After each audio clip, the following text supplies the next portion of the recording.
Okay. Okay, I'm going to let him in. Okay. Cool. Yep.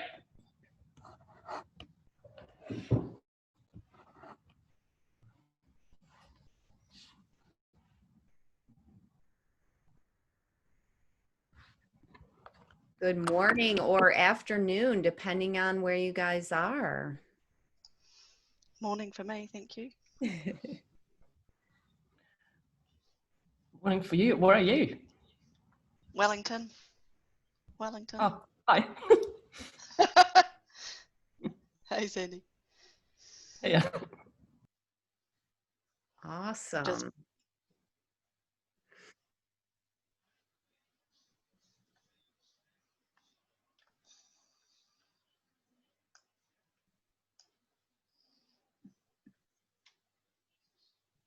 Okay.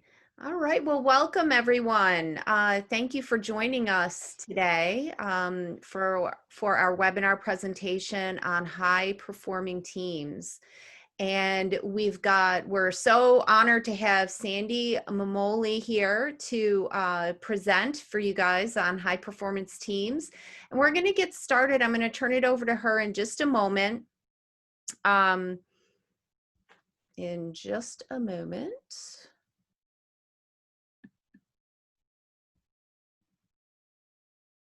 Oh no.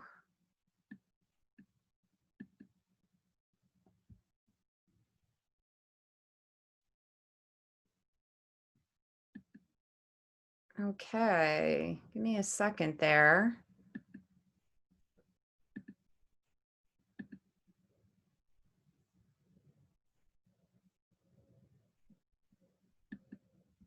All right, I apologize for that, guys, but I'll verbally do this so then Sandy can go ahead and share her screen. In addition to what we've got going with our webinar today, just a couple of reminders, if you guys wouldn't mind, please staying on mute throughout the presentation.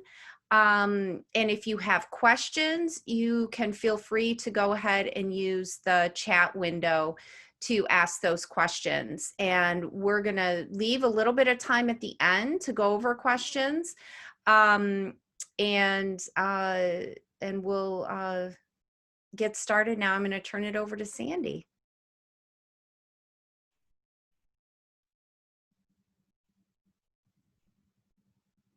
I think you're okay. on. Yep, there you go. Yes. Good morning, everyone. Let's start with the very complicated technology of trying to share my screen.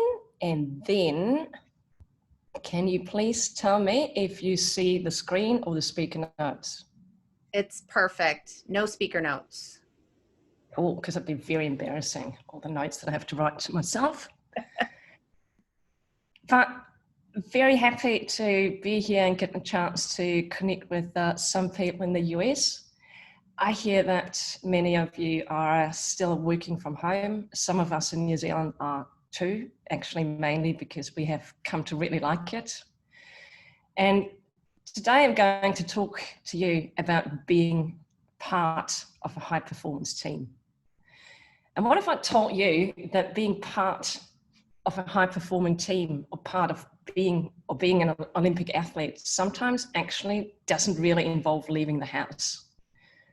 Because it's so much about the things that go on in your head, in your mind, and your attitudes in life, and the habits that you create yourself. There's a huge part of work that you can actually do from home.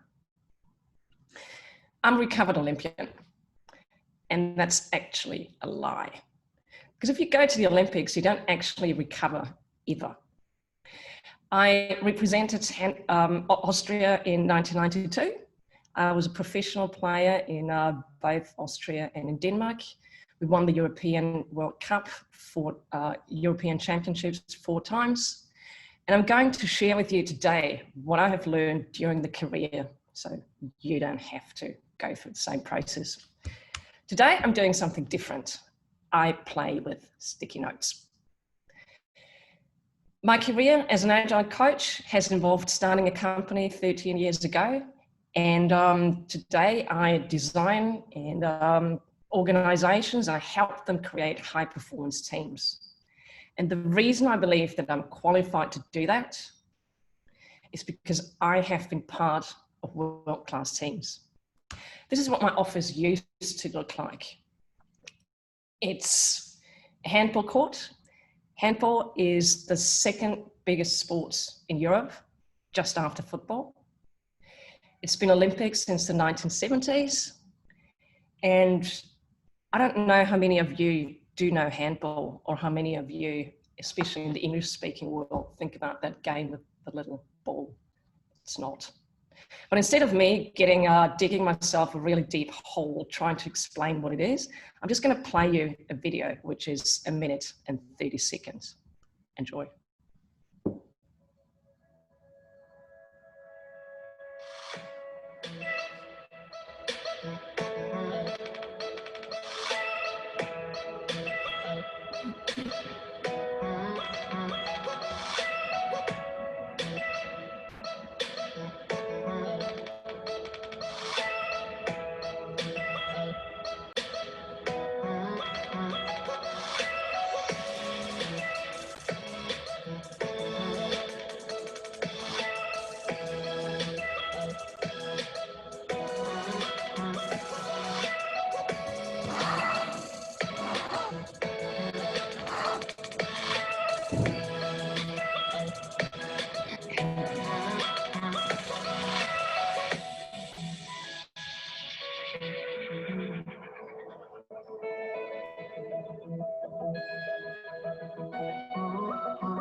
That is handball. And I think it's a real shame that it's not played more in the US or New Zealand or the English-speaking world, because I think both countries would be incredibly good at it, because it's really fast-paced and a lot of fun. If you want to be good at handball or any sport, or actually anything in life, it's really important that you start early. And it's also important that your slides can move on. Let me try that again.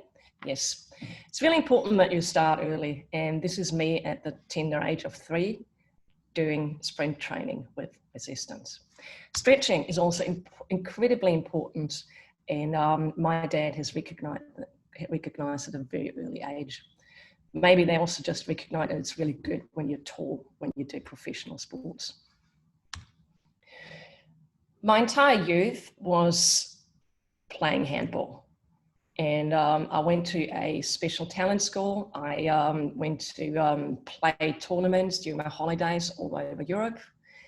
And to be honest, it didn't make me the most social person ever.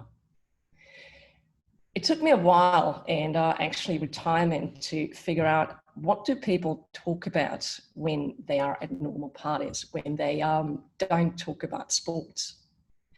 So that's something that was quite tough at the time, but it proved to be really useful for my next professional field, which was software development. The geeks and I just got along really, really well. It also instilled in me the joy of achievement.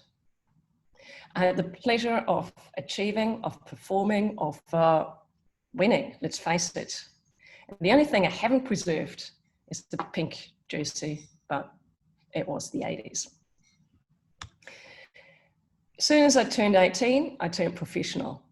And I think, like everything else in our professional life and work, if you want to be good at something, it's actually really important to make it your profession, because that's the only way that, unless you're independently wealthy, but that's the only way that you can get the chance to spend enough time to hone your craft and be really, really good. So after school, that's what I did. And the photo is what they do to you when you turn professional. You're under no circumstances allowed to smile. My very first professional team was Austrian Hypo Niederösterreich, 4 times Champions League winner. And I entered a world which was really satisfying and interesting, playing with the grown-ups. Professional sports, I don't know how many of you have done it, but it's basically an exercise in pain management. Your life is, you practice 2 times a day, and sometimes that practice is really, really hard. I don't know how many of you have tried to do uphill sprints, vomit, and then do 5 more. It's not too different from the pain that I found I could experience in professional life. I've been part of startups where you actually don't know, are you going to have a job tomorrow or not?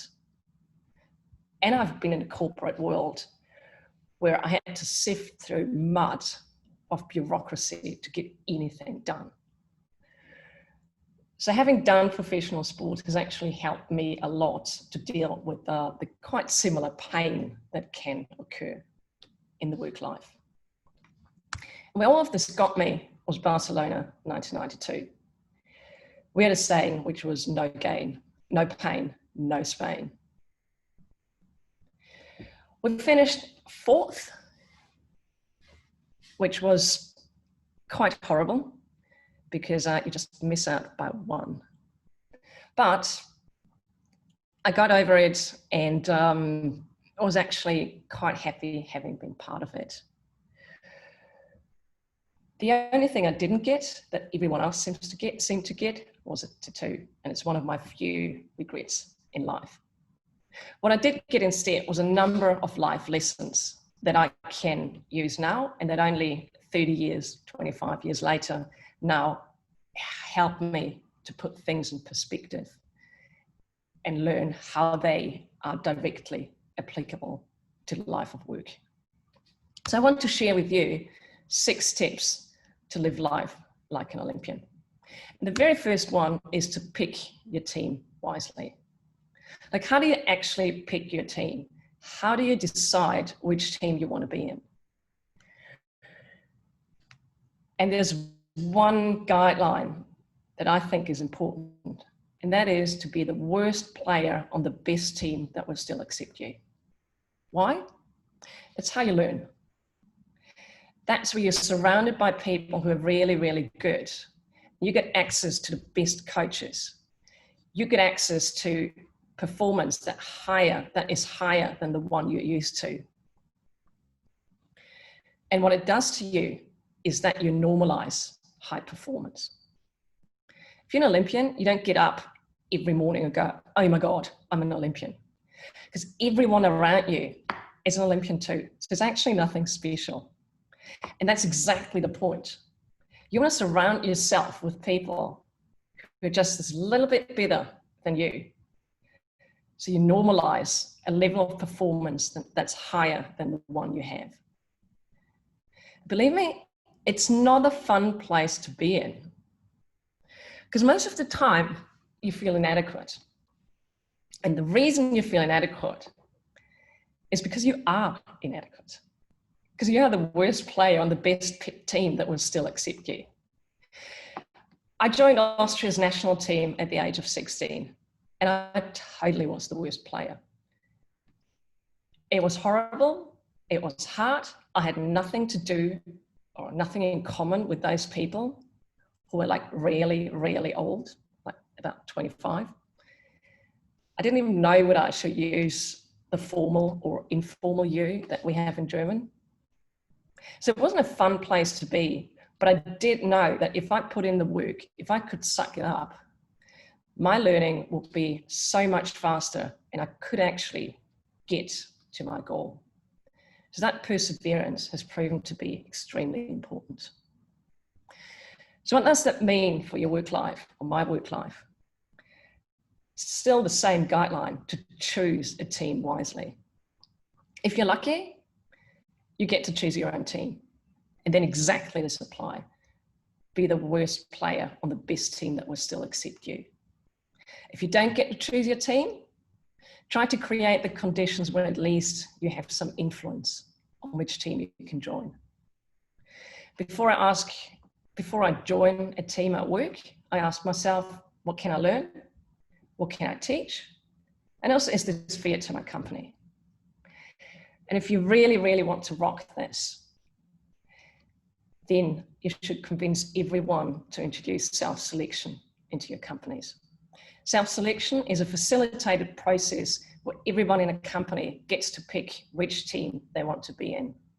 It works really, really well and has been tried in about 15 countries.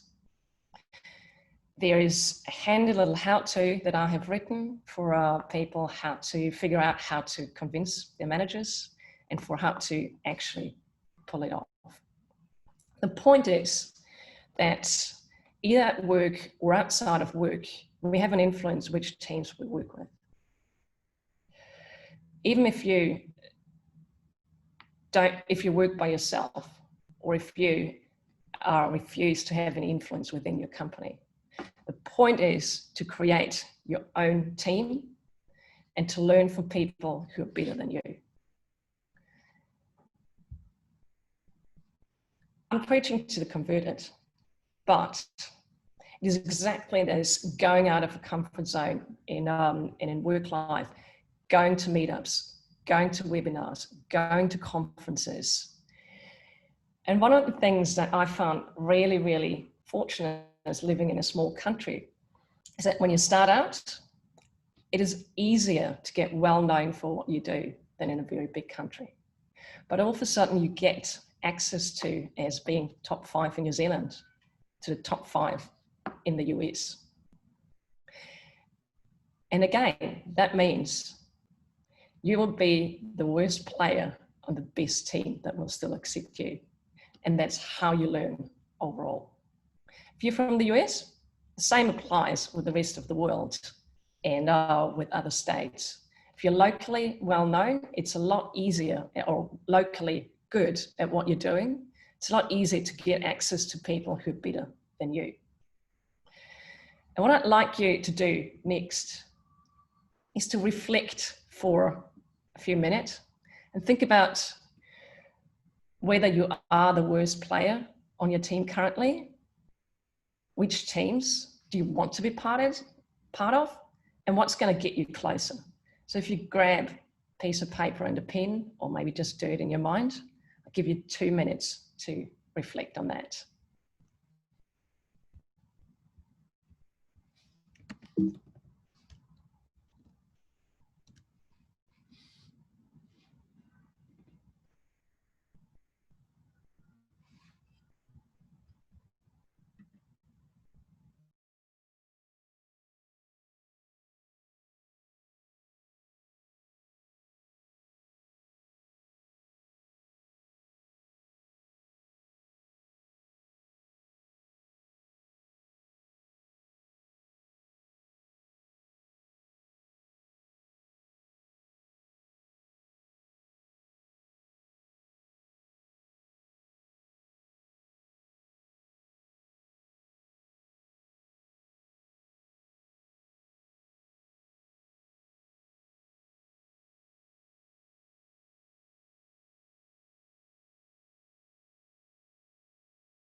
Okay.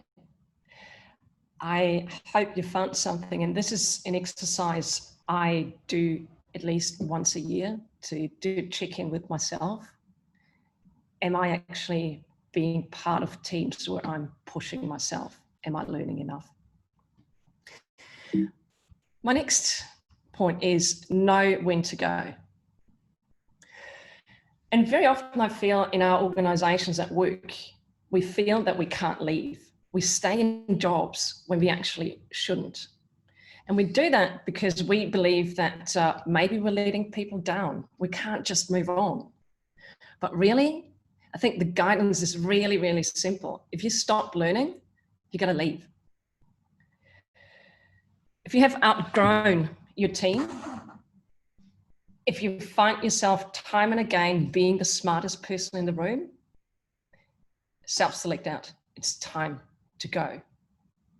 And don't be a dick about it. Don't just go, see ya. Like in sports, we got transfer windows. We have times where it's okay to shift teams. And there's also a succession plan in place. So don't just be gung-ho about it and leave, but still be aware that if you have stopped learning, if you keep being the smartest person in the room, move on. You also have to play well with others. And sports is something that really teaches you how to do that. Because in a team sport, greatness is never, ever achieved alone. I'd even go as far to say that individual performance is not relevant. The only performance that counts is the team performance. And in order to achieve that team performance, we have to be really good at collaborating. And collaboration is really hard. Duh, we all know that, and we've all experienced that. But the thing is, it actually gets harder the better the team. The closer you edge to being world-class on a world-class team, the harder it gets. And the reason it gets harder is that the best teams are the most diverse. They're the most diverse because they draw from the biggest talent pool. You got people mixed together who have very few things in common, except for being excellent at a sport or a national team. There is huge diversity, not so much in terms of gender, but there's huge diversity in terms of demographics, socioeconomic factors. There are people who are very different to me in age. They're like 15, 20 years older. In values, and let's face it, intelligence and background. There are people who were very different from me and people whose values I also really didn't like. We had people on the team who were deeply homophobic. I'm gay. I didn't like them. But the thing is, if they're the best left wing in the world, I still want to play with them. So diversity makes things harder, but also enriches and makes for better teams. And I think in the workplace, we do have a problem still. By the way, if you can't find a good picture of teams, use cats. In the workplace, our world's getting more and more diverse. But when I look at our companies, that's actually not reflected.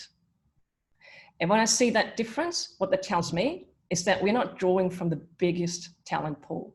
So there's talent we're missing out on. And apart from the ethics and the fairness to people who don't make those teams and organizations, it's also really bad for us in our organizations to miss out on so many good players who could be on our world-class teams in our world-class organizations. And really to make this happen, I do believe that we need to challenge the notion that we need to be friends to succeed. We don't. Because if we're not friends, the only thing that we need to do is to trust each other and to respect each other. We don't have to like each other. We just got to feel safe. I need to know that even if I don't like you and vice versa, you've got my back and I have got your back. I'm not saying don't be friends at work. If you've got friends at work, that's awesome. I'm just saying it's not a prerequisite. And we just got to learn how to play well with people in teams who we don't necessarily want to hang out and go for a beer with. it really makes for better teams. But in order for this to work, we need something that makes us all want to be on that team. And in sports, that's relatively easy because there are the dreams of winning, of going to the Olympics together, without this glue of cohesion. You've got shared goals and a shared purpose. And in the work life, I see people struggle a lot more by giving purpose.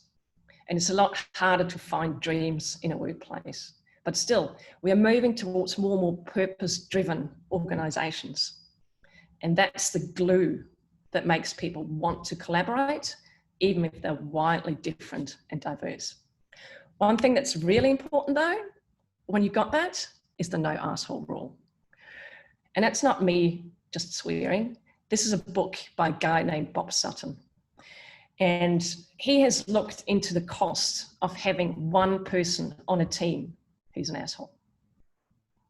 And the cost is enormous. He's put numbers on it. It's enormous. The person is toxic and it has all sort of follow-on costs. And then in sports, that's the player who doesn't pass. That's the player who just goes for their own winnings and their own goals. In work life, that's the person who's holding back information so they can advance. That's the person who is playing power games. It's the business analyst who refuses how to learn anything new. That's the developer who doesn't test. And this is behavior that needs to be changed.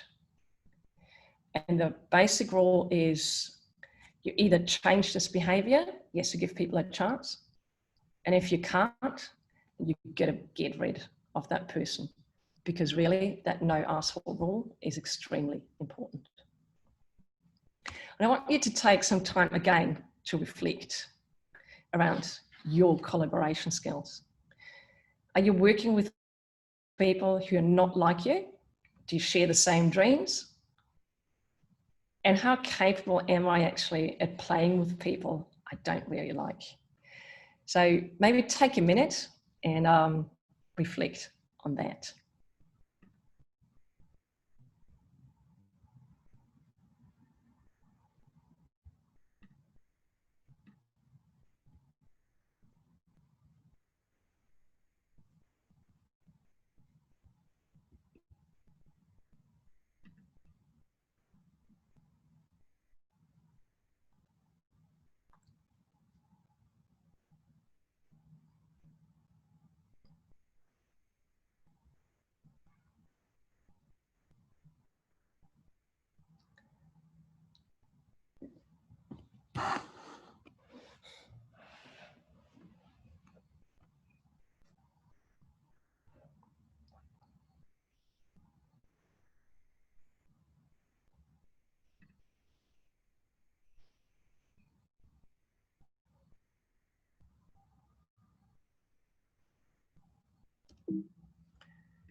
Okay, so I just taught you that you got to get rid of people who are not team players.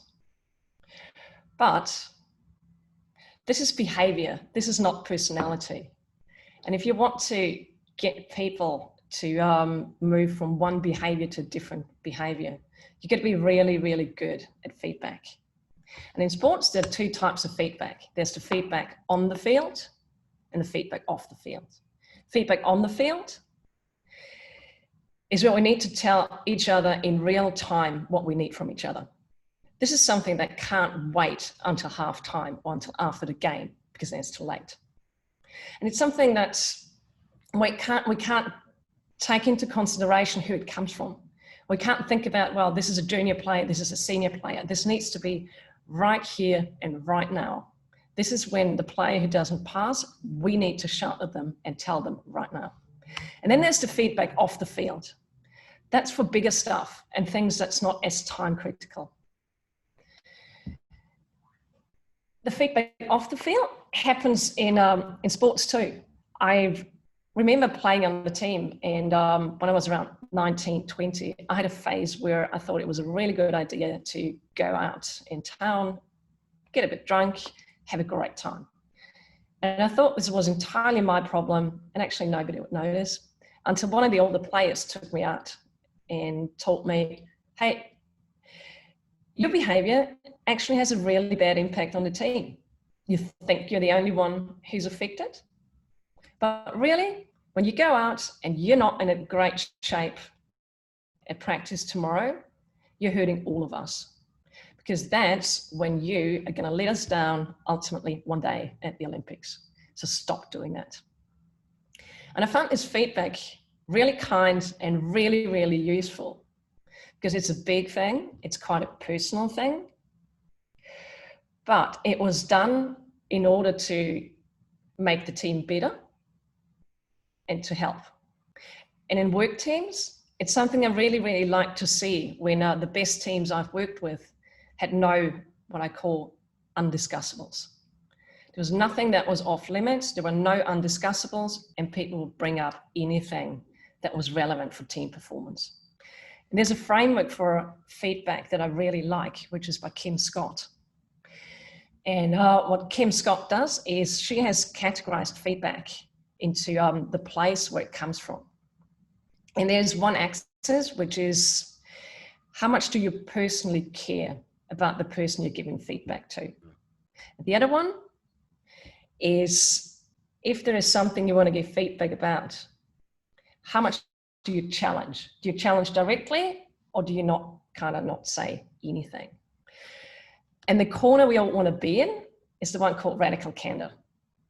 Radical candor is when you challenge directly, you bring it up directly, and you also care personally. Like the ones where my team told me, hey, go out, you don't get enough sleep, you're hurting the team. There are other ones like obnoxious aggression.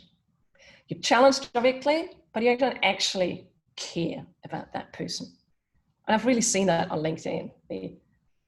Congratulations on getting a podcast out. Really didn't like it. It's a bit like traffic aggression. Yeah, it's feedback, and it's challenging, but you don't care. It's useless to the person who gets it.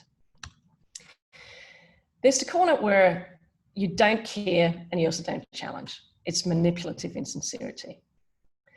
It's when I once had to get rid of someone in our company, and convince them that they're way better off on their own. And while it's not necessarily wrong, and it gets me what I want, it is not useful feedback for that person, because they never get to know the real reasons. And I don't think it's ethically wrong. It's just absolutely useless for that guy.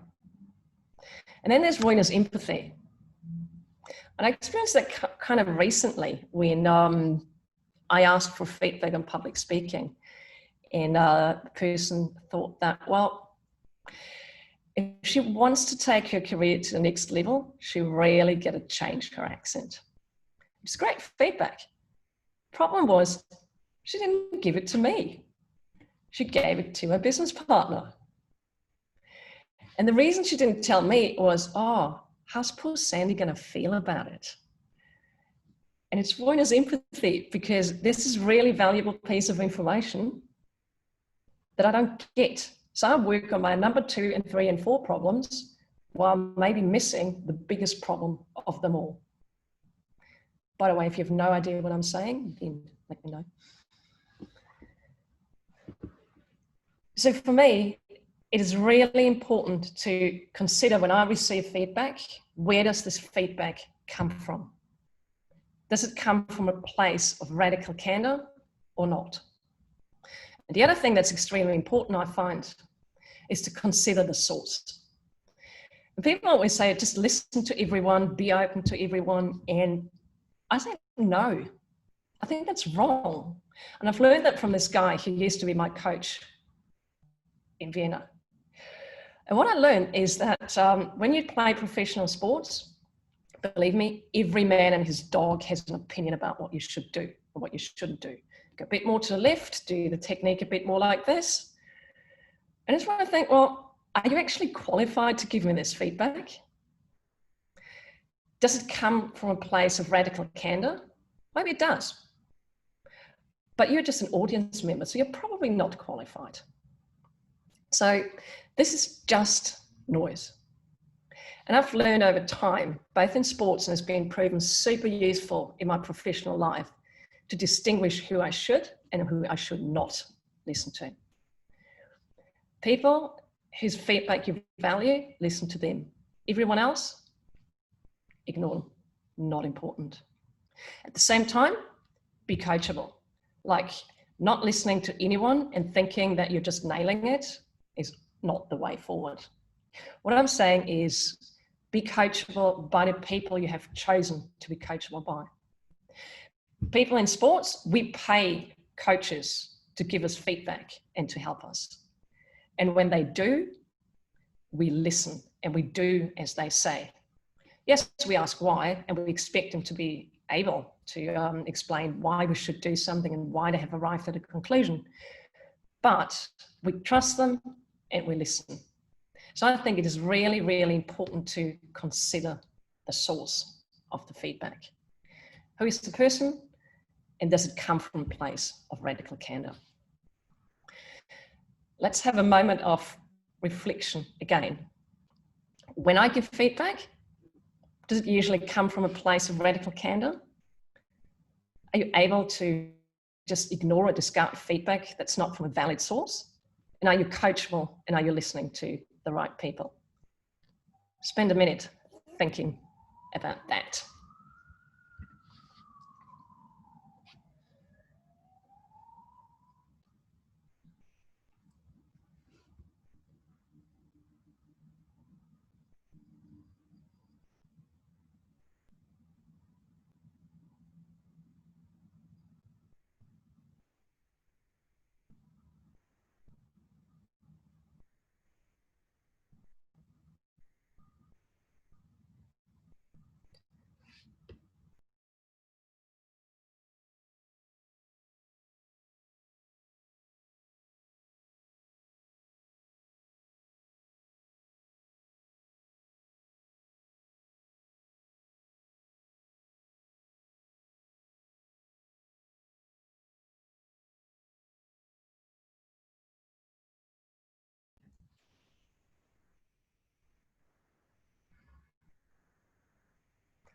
Okay.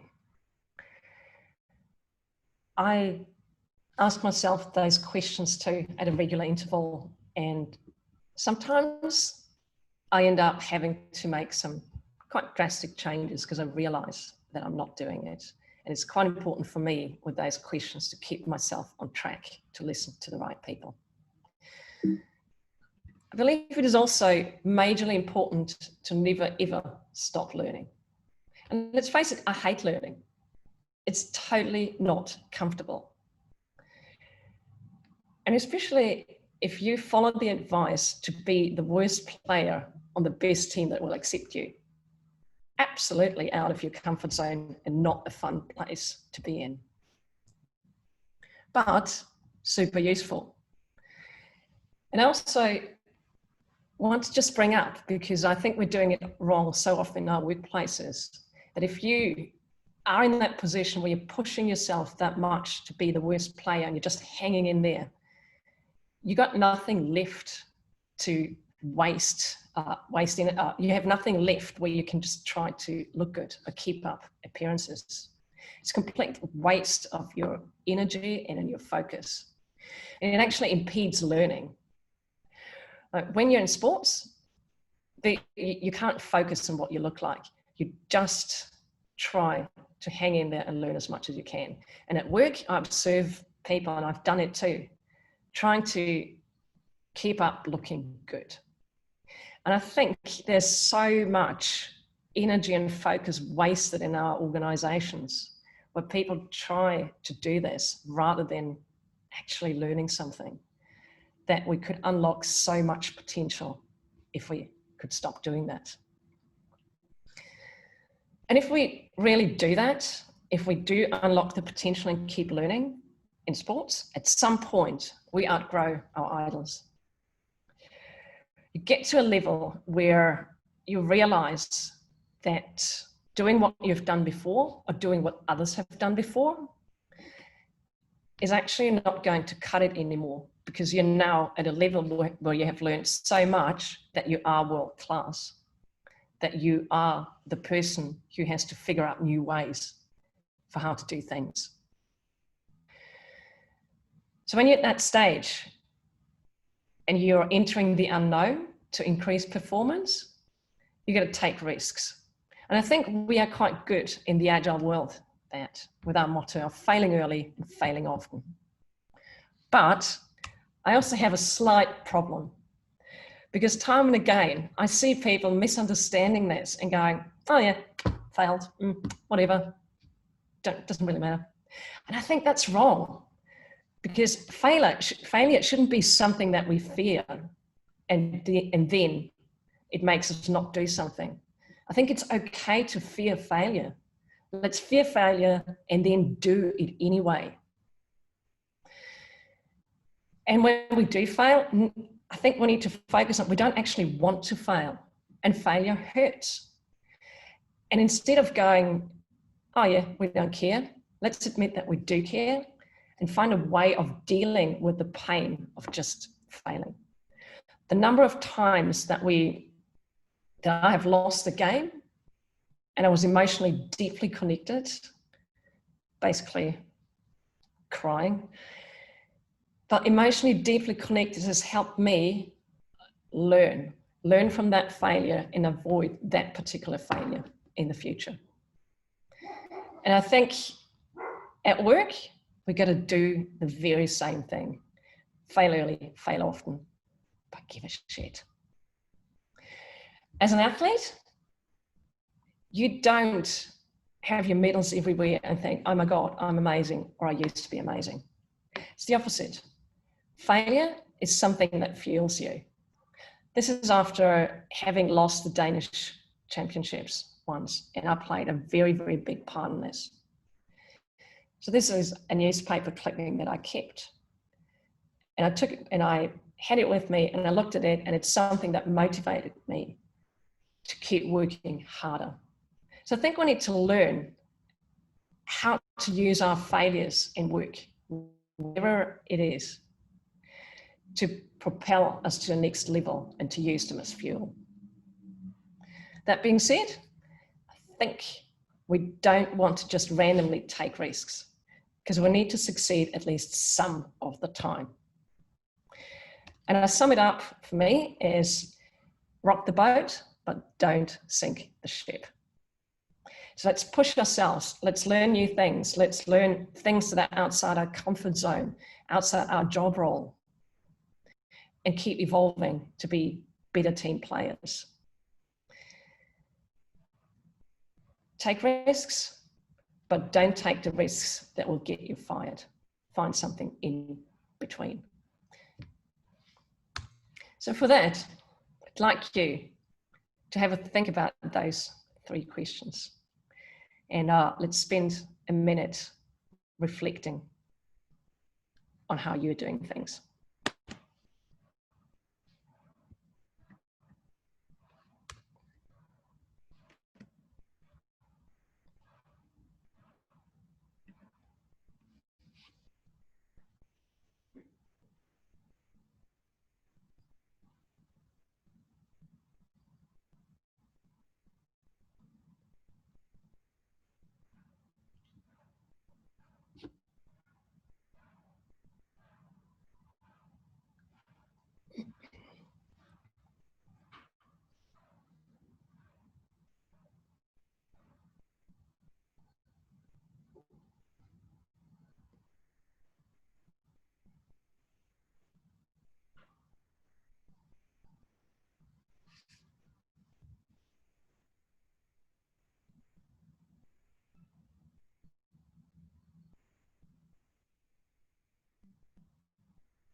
I hope you all have a good list. But this gets me to my last piece of advice, which is to be really deliberate about your career. For me, I know that I'm doing the right thing when I feel two really contradictory feelings at the same time, when I both feel fear and excitement at the same time, because then I know I'm stretching myself. So I don't know if I'm actually going to succeed or not. When I feel that fear and excitement, then I know this is something I really, really want to do. But in order to do this, I've realized at a very young age that I need some kind of security net. You need to have the freedom to be able to fail. So your failure becomes rocking the boat and not sinking the entire ship. So since I had my very first job, I've had a couple of months worth of salary in a bank account, completely untouched. And it has brought me the freedom to keep learning. Because I knew since I was a junior developer in about 1998, that I could leave any company or any team as soon as I had stopped learning and join another team organization. And I know it's a privileged position and maybe it doesn't help, it doesn't work from one day to the next. But I think it is possible over time to build up a bit of a buffer, to have a safety net that allows you to approach your work so you can have the freedom to keep learning. And I think if you follow all those pieces of advice, you're going to end up getting the good gigs. I'm glad that sports has made me the person I am. I'm grateful for the lesson I've learned. And at the very least, it has prevented me from becoming an Austrian fashion model in lederhosen. If you like, I have the questions that I asked throughout the conversation in a canvas, which I'm happy for you to download for free. And that was it. Thank you. That was great, Sandy. Thank you so much. Does anyone have any questions or would like some additional information? Feel free to add that in the chat if you'd like, or you can, we've got a few minutes. You can unmute if you have a question as well. I think we've got a couple comments.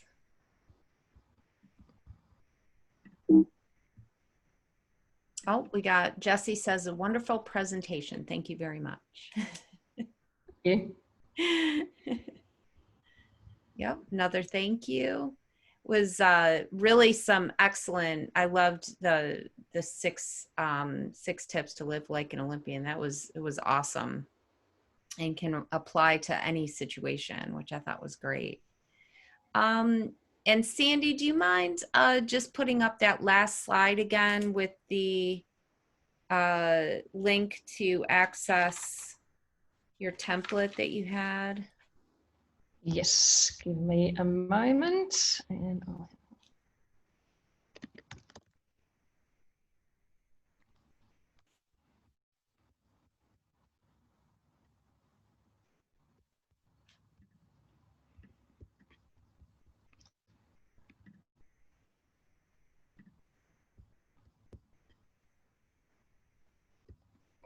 Oh, shit.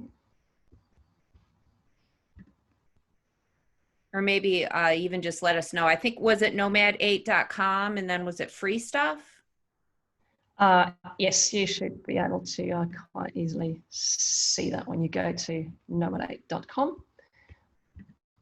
And I might be sharing it now or not. I think so. So show? No, it's actually got the presenter notes, but I actually got it down. I will add this in the email when I send the link to the recording out.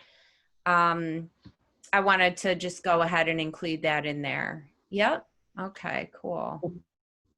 I'll also send you a link to the slides for you to see that. Perfect. Okay, I'll add that in the email.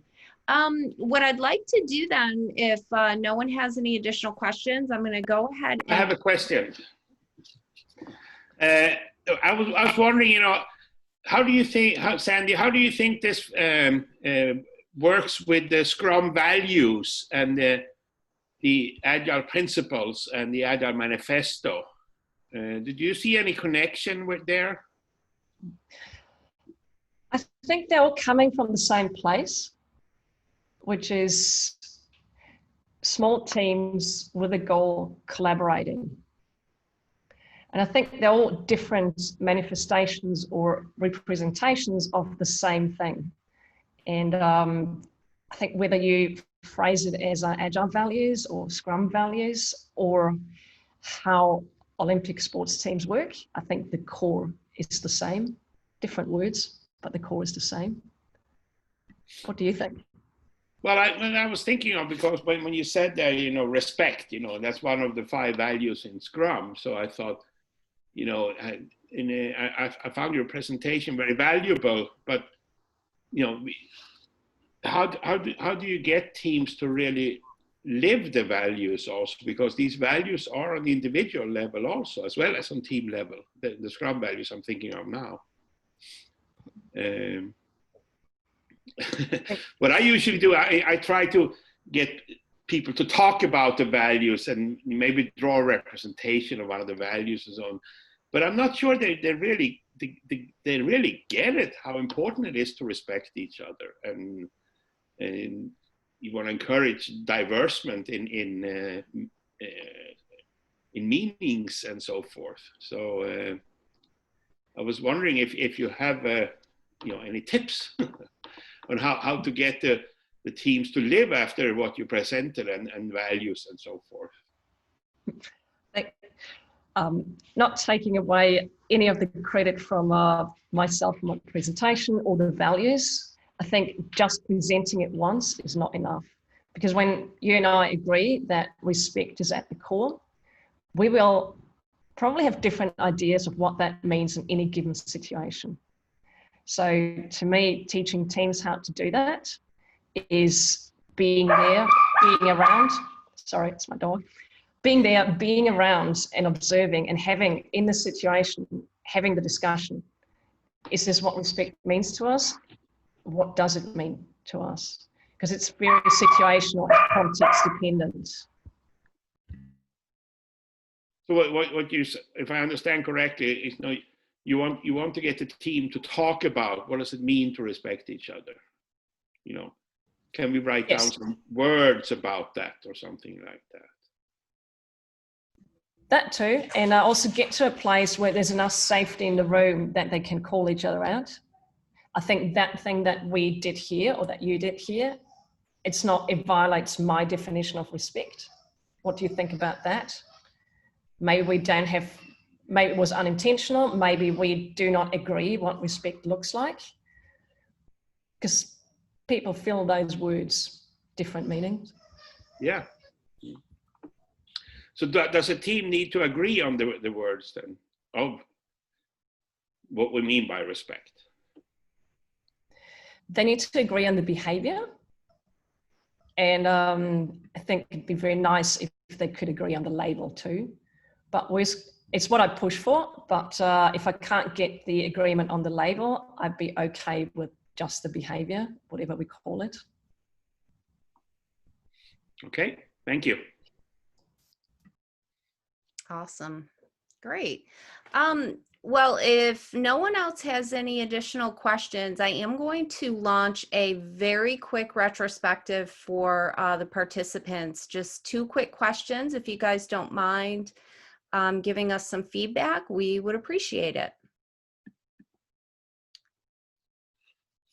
And you should have that poll now, and we'll give you guys a minute or so to complete that.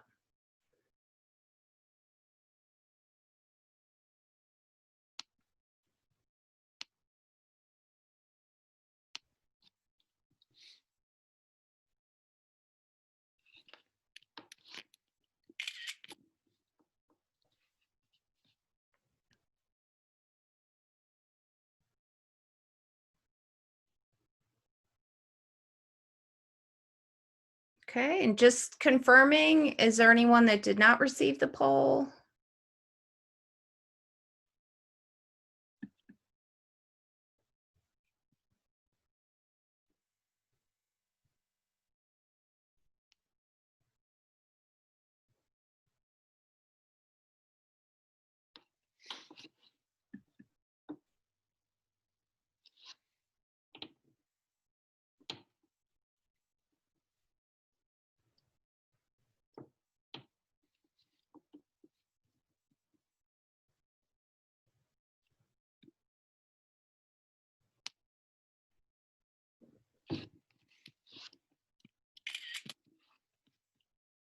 Okay, I'm going to go ahead and end the poll.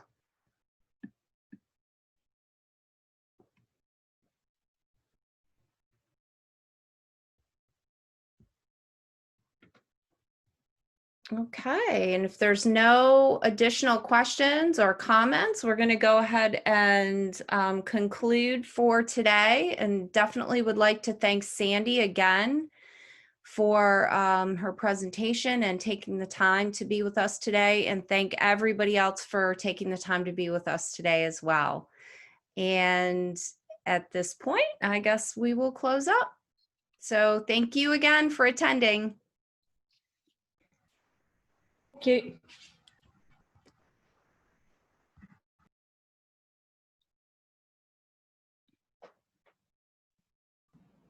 Thank you.